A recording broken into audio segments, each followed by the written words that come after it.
অকাল বোধনের মানে তো অসময়ে জাগিয়ে তোলা, তাই না? ছোটবেলায় হঠাৎ ঢাকের আওয়াজ শুনে দুপুরের ভাত ঘুম যেত ভেঙে। ওই বুঝি মণ্ডপে প্রতিমা এলো, তারপরেই এক ছুট। ষষ্ঠীর বিকেলের আড্ডাটা কিন্তু মাস্ট। আগামী 4 দিনের প্ল্যানিংটা তো করে নিতে হবে ঝটপট। আর সেই আড্ডায় কথাবার্তার সাথে মুখ চলবে না তাই কি কখনো হয়? আড্ডা চলুক, প্ল্যানিং চলুক, আর তার সঙ্গে মুখও চলুক। ষষ্ঠীর বিকেলের সেই মুখ চালানোর রেসিপি নিয়ে আজকে অভিনেতার রান্নাঘরের প্রস্তুতি, মাছের পাটিসাপটা।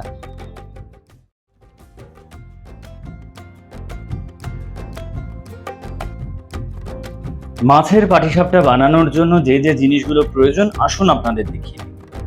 প্রথমে আমি ব্যাটার বানানোর জন্য কি কি জিনিস দরকার সেটা দেখাই। সেটা হচ্ছে, এখানে আমি নিয়ে নিয়েছি 2খানা ডিম, আছে এখানে 1/3 কাপ মতো দুধ, 1/2 কাপ সুজি, আর 1/4 কাপ ময়দা। এই 4টে জিনিস আমার ব্যাটারটা বানানোর জন্য প্রয়োজন। এবার পুর বানানোর জন্য কি কি প্রয়োজন আপনাদের দেখাই। এইখানে আমি নিয়েছি, এই দেখুন, এখানে আমি 300 গ্রাম রুই মাছ নিয়ে নিয়েছি। আমি বেশিরভাগই পেটের দিকের মাছগুলো নিয়েছি যাতে কাটা ছাড়াতে সুবিধে হয়, সময় কম লাগে। আর এখানে একটা গাদার পিস নিয়েছি। এখানে 300 গ্রাম রুই মাছ আছে। আছে 1খানা পেঁয়াজ, এই পেঁয়াজটাকে আমি একদম কুচো কুচো করে কেটে নিয়েছি। 1খানা কাঁচা লঙ্কা, সেটাকেও আমি এরকম কুচো করে কেটে নিয়েছি। 2 থেকে 3 কোয়া রসুনকে আমি এইভাবে একদম কুচো করে কেটে নিয়েছি। আছে 1 চা চামচ আদা বাটা, আর নিয়েছি 1/2 চা চামচ শুকনো লঙ্কা গুঁড়ো। এটা আমার মাছের পুরটা বানানোর জন্য প্রয়োজন। আছে নুন, নুন আমরা স্বাদ মতো দেব। আর নিয়ে নিয়েছি সাদা তেল। প্রথমে আমরা মাছগুলোকে সেদ্ধ করে নেব। মাছগুলোকে একটা পাত্রের মধ্যে নিয়ে এর মধ্যে দিয়ে দিচ্ছি 1/2 চা চামচ নুন, আর এর মধ্যে আমি একটু রসুন কুচি দিয়ে দিলাম যাতে মাছগুলোর কাঁচা গন্ধটা অনেকটা কমে যায়, সেই কারণে আমি এই রসুন কুচিগুলো দিয়ে দিলাম। এবারে আমি গ্যাসটাকে জ্বালিয়ে দিচ্ছি। এই দেখুন, 10 মিনিট ধরে আমি মাছগুলোকে সেদ্ধ করে নিয়েছি।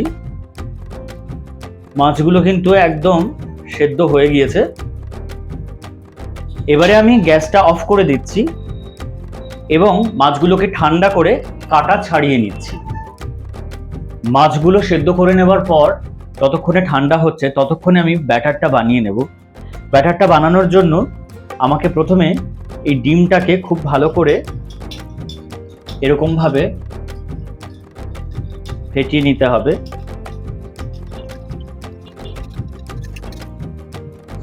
এই দেখুন, আমি ডিমটা ফেটিয়ে নিয়েছি।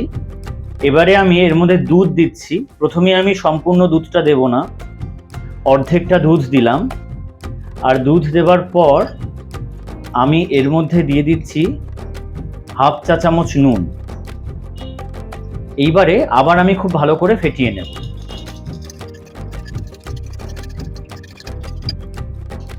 ফেটিয়ে নেওয়া হয়ে গিয়েছে। আপনারাও চেষ্টা করবেন এরকম আলাদা আলাদা করে জিনিসগুলো দিয়ে ফেটাতে, তাহলে আমাদের ব্যাটারটা ভালো হবে। এবারে আমি এক হাতে সুজি ঢালতে থাকবো আর এক হাতে এটাকে ঘোরাতে থাকবো এইভাবে।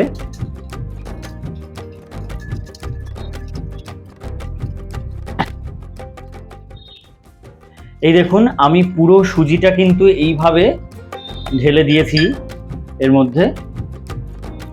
এইবারে আমি ময়দাটা ঢালবো একদম সেম ভাবে। এক হাতে ময়দা ঢালবো আর এক হাতে এটাকে ঘোরাতে থাকবো।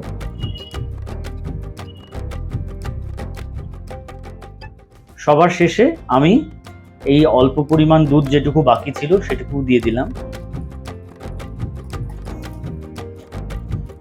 এই যে দেখুন আমাদের ব্যাটার কিন্তু একদম রেডি। এবারে আমরা মাছগুলোকে ছাড়িয়ে নেব।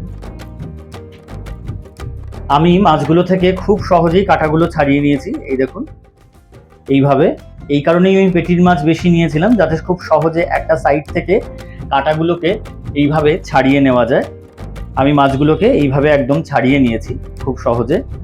এবারে আমি মাছের পুরটা বানিয়ে নেব। মাছের পুরটা বানানোর জন্য প্রথমে গ্যাসের ওপর কড়াই বসিয়ে তার মধ্যে আমি তেল ঢেলে দিলাম। তেলটা একদম গরম হয়ে গেছে। প্রথমে আমি এর মধ্যে দিচ্ছি একটা থেতো করা এলাচ। এটা একদমই অপশনাল, আপনারা না চাইলে নাই দিতে পারেন, কিন্তু আমার যেহেতু এলাচের গন্ধ ভালো লাগে তাই আমি এলাচটা দিলাম। তারপরে এর মধ্যে আমি কুচো করে রাখা রসুনগুলো দিয়ে দিলাম। রসুনগুলো দেওয়ার পর আমি এর মধ্যে পেঁয়াজ কুচোগুলো দিয়ে দিচ্ছি।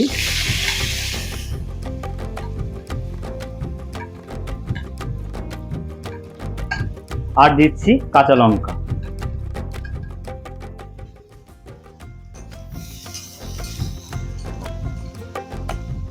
পেঁয়াজগুলোকে এইভাবে 5 মিনিট ভেজে নেওয়ার পর আমি এর মধ্যে দিয়ে দিচ্ছি আদা বাটা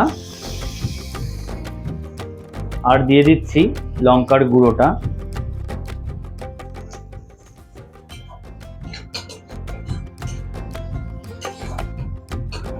তারপরে আমি এর মধ্যে দিচ্ছি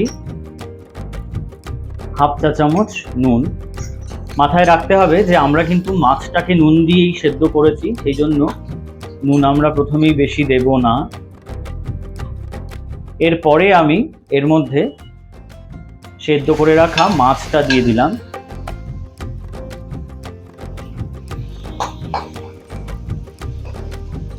এরপরে এই মাছের পুরটাকে আমি খুব ভালো করে এটার সাথে কষিয়ে নেব।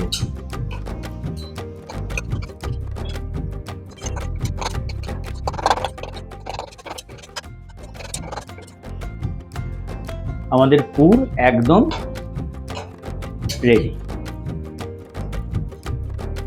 এবারে আমি গ্যাসের ওপর এরকম একটা চাটু বসিয়ে নিয়েছি। চাটু বসিয়ে নেওয়ার পর আমি চাটুটার মধ্যে খুব ভালো করে তেল ব্রাশ করে নিচ্ছি।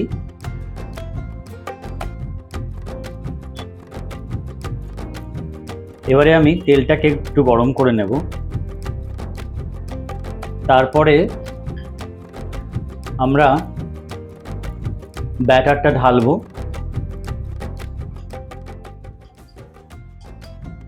এই সময় খেয়াল রাখতে হবে আমাদের গ্যাসের ফ্লেমটা কিন্তু একদম লো টু মিডিয়াম থাকবে।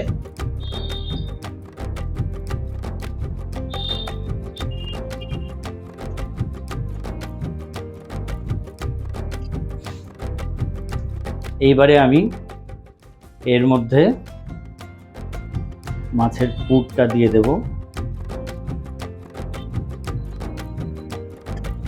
তারপরে আমি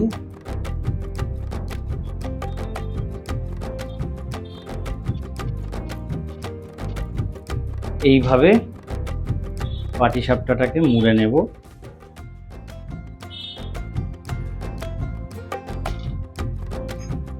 এই দেখুন আমাদের মাছের পাটিসাপটা কিন্তু একদম রেডি। এভাবে আমি বাকি পাটিসাপটাগুলো বানিয়ে নেব। রেসিপিটি ভালো লাগলে আপনারা বাড়িতে অবশ্যই বানান। কেমন লাগলো আমাকে কমেন্ট বক্সে লিখে জানান। ভালো লাগলে অন্যদের সাথে শেয়ার করুন। অভিনেতার রান্নাঘর চ্যানেলটিকে সাবস্ক্রাইব করুন, পেজটিকে ফলো করুন, লাইক করুন। ভালো থাকবেন, সুস্থ থাকবেন।